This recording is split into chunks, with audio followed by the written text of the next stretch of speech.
Hello lovelies, it would be cheap of me to do another top 10 video so soon after the other one, so I'll leave that for later in the week. For now, we are looking at a pair of Napoleonic era RPGs, Duty and Honor and Beat to Quarters. So these are both set in the Napoleonic era, which cross-pollinates with the Regency era, 1803 to 1815. Jane Austen, is of the same era, the brains behind the 1810 Clerkenwell diamond robbery.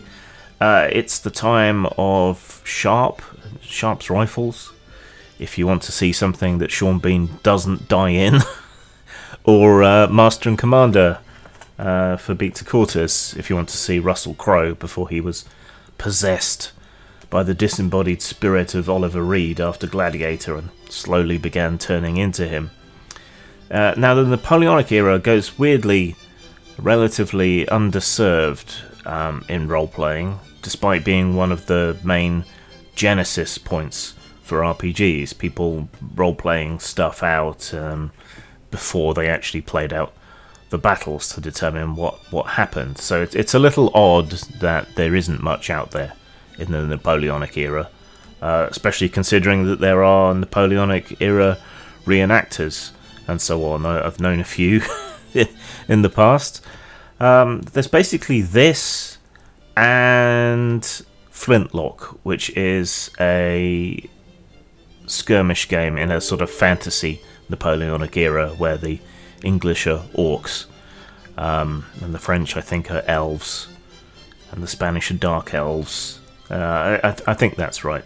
You can get Flintlock still online, but it is a war game. But you could combine the two to make a decent RPG, and maybe I'll get around to doing some sort of semi-retroclone thing, combining the two in my own way at some point. I don't know. Strikes me as an interesting exercise.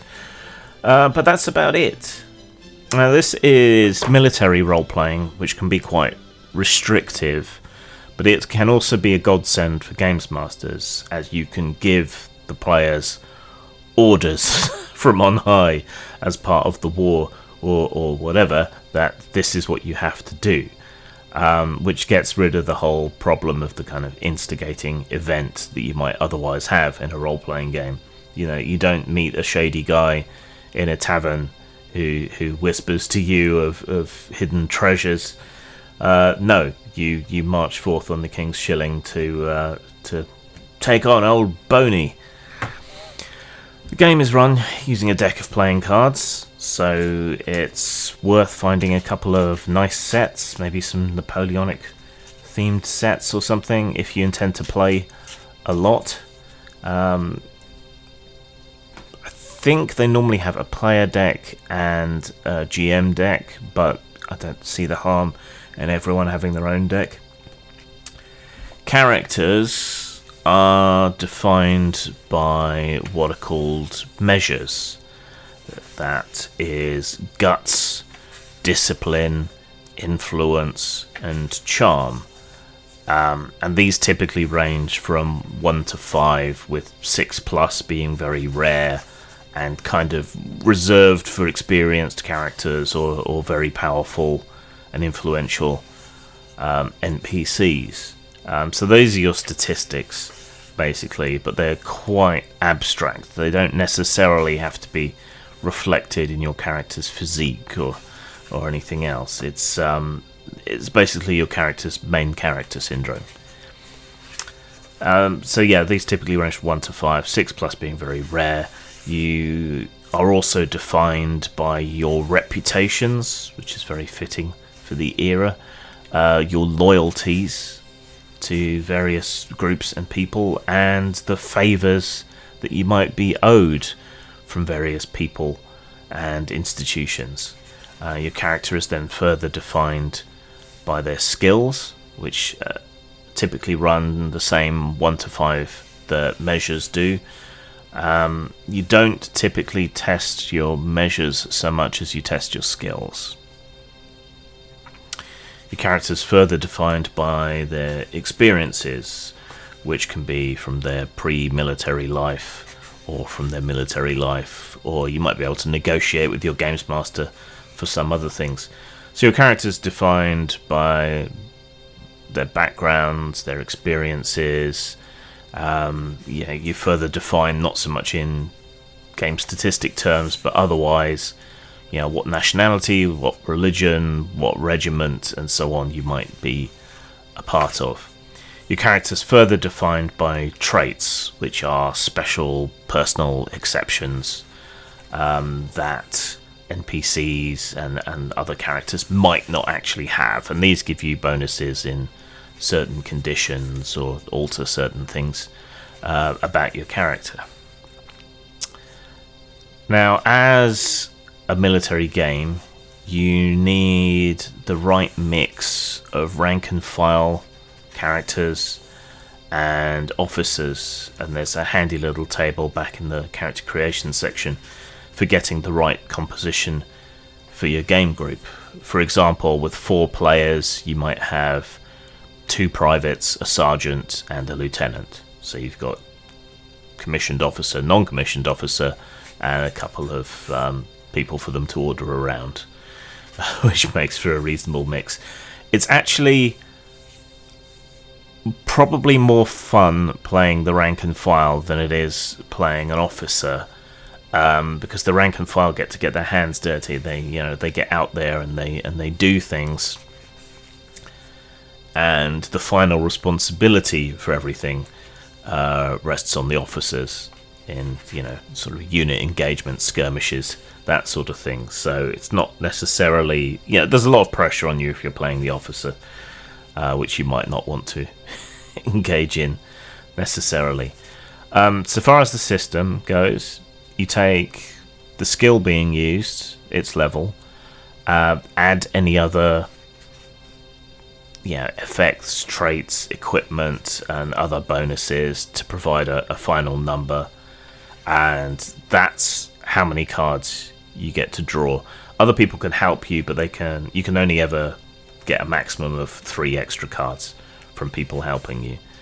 The Games Master then turns over a card of fate, and that is the difficulty that you are testing against. Anything that is of the same suit as the card of fate is 1 success. Anything that is the same number as the card of fate is a critical success, and if you draw the exact same card, it's a perfect success.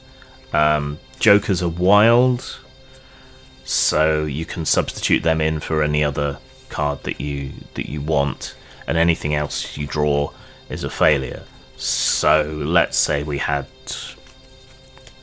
5 cards to draw, right? The card of fate is the 8 of diamonds.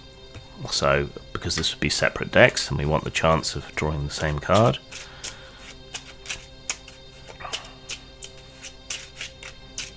okay, and we draw 4 cards. Alright, so we have 2 cards of the same suit, so 2 normal successes. We don't have any of the same number, and anything else is a failure. So that gives us 2 successes, right? And let us say, for sake of argument, that you were up against something that also drew 4 cards. So they would then draw. Okay, so those are failures. The 10 of hearts is also a failure, but we drew the same number exactly. So the enemy's got a perfect success. So the enemy beats you. They have perfect success, and they have more perfect successes than you do. So you go down. Perfect, compare. Critical, compare. Successes, compare. And whoever gets the most at the highest level is the one that wins the challenge.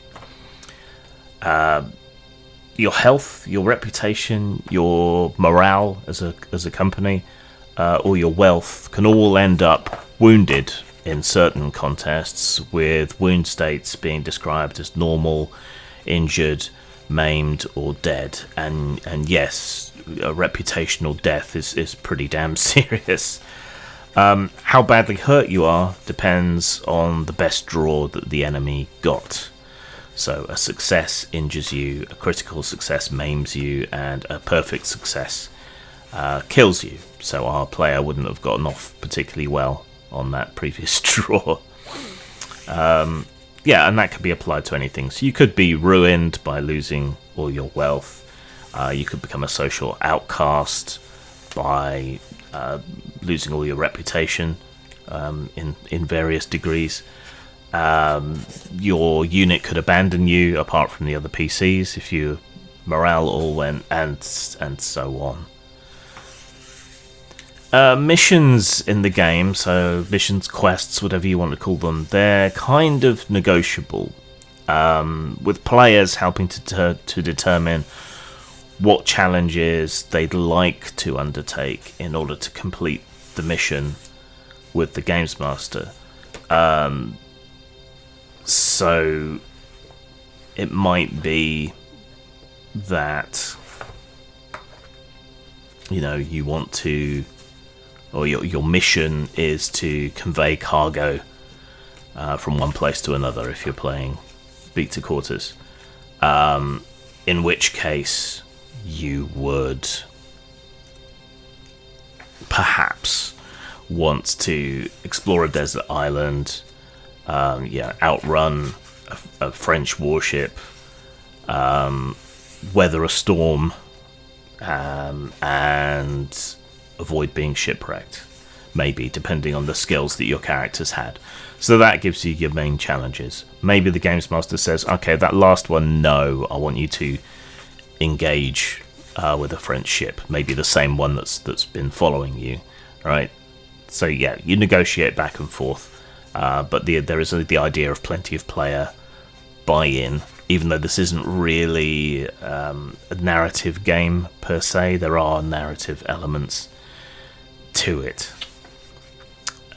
Players can also come up with their own personal or group missions that they want to undertake within certain guidelines and subject to Games Master approval. So alongside everything there that might be going on, maybe one of the characters sets a personal goal of improving one of their measures by exercise or hardiness or personal epiphany or whatever else, and the GM and the player will negotiate for the personal missions as well. So everyone has two goals at a session, basically, their own personal goal and the group mission. Being a military game, skirmishes or ship-to-ship battles will take place on occasion. Though these don't have to be fights, like the officers attending a ball could be such an occasion, or a parade before a very critical outranking officer, or even an infiltration could be a skirmish. Basically, a skirmish is any group action that involves less than 50 people or so. To complete skirmishes or battles, each player completes a task, perhaps with bonuses from their commander's orders, so they make their own tests individually. You tally the results. The successes provide bonuses to the commander, or penalties if you fail, and then the commander makes an overall test for everything combined, and that determines the final overall outcome. So everyone can do their little bit and be involved and play to their strengths, and that all contributes towards the final thing.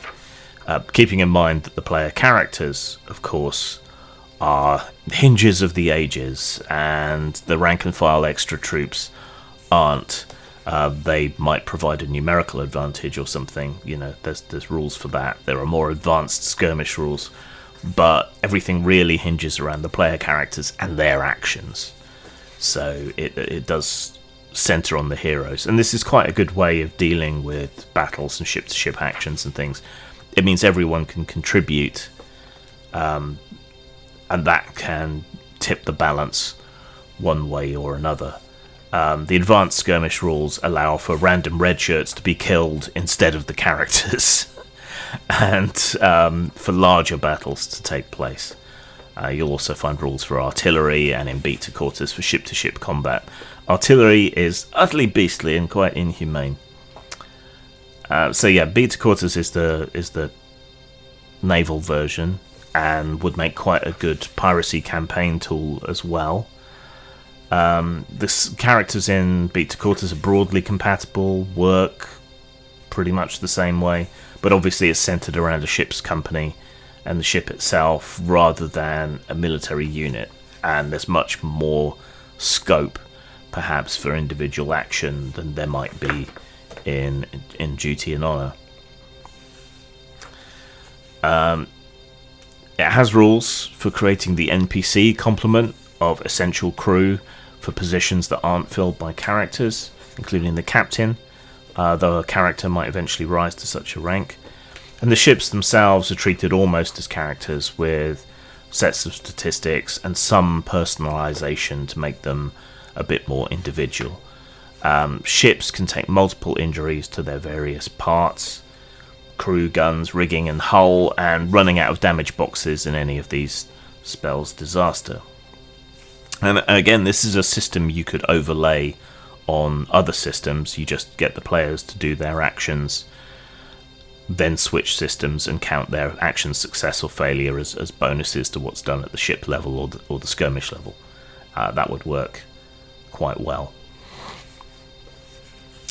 Ship encounters resolve similarly to skirmishes in Duty and Honor. Yeah, the same way. Player successes or failures provides bonuses or penalties to the kind of ship level action. Now, quite apart from that, both books contain the occasional historical document and a great deal of useful information should you decide to set any game in the Napoleonic era, or a fantasy or alternate history version of both. And like I said, this could be easily used to convert Flintlock into an RPG, or to be used as a rules alternative for skirmish engagements in any other games. Like I said, it is a shame that it is an underserved area, given that it was so important and key to the development of RPGs. And for my money, Duty and Honor and Beta Quarters are some of the better games out there for this sort of thing. Yeah, easily converted also if you wanted to do even modern military or Victorian or anything else. It's not going to be that difficult to convert these for military campaigns of any stripe that you care to mention, really. But obviously this supports Napoleonic era. This isn't really a review, as this is kind of a flashback to these games. When were they actually copyrighted? 2008. This is the second printing of the game from 2009. So I guess it's old enough that this is a know your role rather than a review. You can still get the books. I think Indie Press Revolution might have them. Otherwise, you can get them at Drive-Thru. There's not much in the way of supplementary material. There's an 1809 miscellany and an 1810 of the same. That's a variety of NPCs, missions, additional material, but it's not necessary. But these are worth picking up, and they're not too expensive if you're curious about the Napoleonic era or military gaming, military role-playing games. So, despite it being a know your role, let's give these some scoring, shall we? Style-wise, they're very dry, but that reflects the type of gaming it's trying to appeal to. It's very much overwhelmingly about the rules and the history, and that's either going to appeal to you or not, as the case may be. but it's not particularly characterful or inspiring in the writing. But you know, it's history. What you're going to do? In terms of artwork, it's pretty sparse and historical. When you do have artwork like these characters, that is very nice. I quite like and enjoy the artwork for the various character examples and the occasional officer and so on that is shown. Our sample characters here. Yeah, it's line art, it's black and white, but you know, that's fine. So presentation wise, I can't really give them more than a 3, because it is so minimalist, and because it is so dry. It's not necessarily hugely inspiring, but it doesn't have to be. In terms of substance, there's plenty here. There's a lot more to learn about the Napoleonic era, but you know, there's history books and books about all the different units and so on online. Yeah, illustrated guides to uniforms and so on. So there's plenty out there if you need it, but as basic primers, these are very good indeed. Yeah, that's a good way to dip your toe into the Napoleonic era. So I would give them a high 4 out of 5 for substance, both of them. If you're playing on any kind of naval or pirate campaign, Beta Quarters is very useful as a reference. So that's 7 out of 10, 3.5 out of 5. I would suggest getting both books because they complement each other.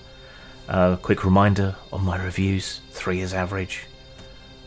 Right, so 3.5 is better than average. That means good. I think this is something of a specialist interest for a lot of people. But if you're at all interested in that, then these 2 games are very good buys. Zang.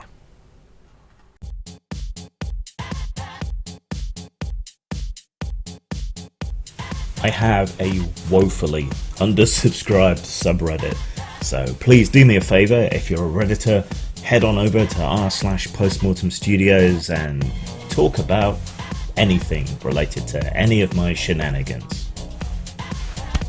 Peace. Well, I look at it myself as the beginning, really, of an exploration. That's the reason we're exploring. You don't know what you'll run into on an exploration. What the sky looks like, what the stars look like. Do they still twinkle, or are they a steady light when you get outside the atmosphere?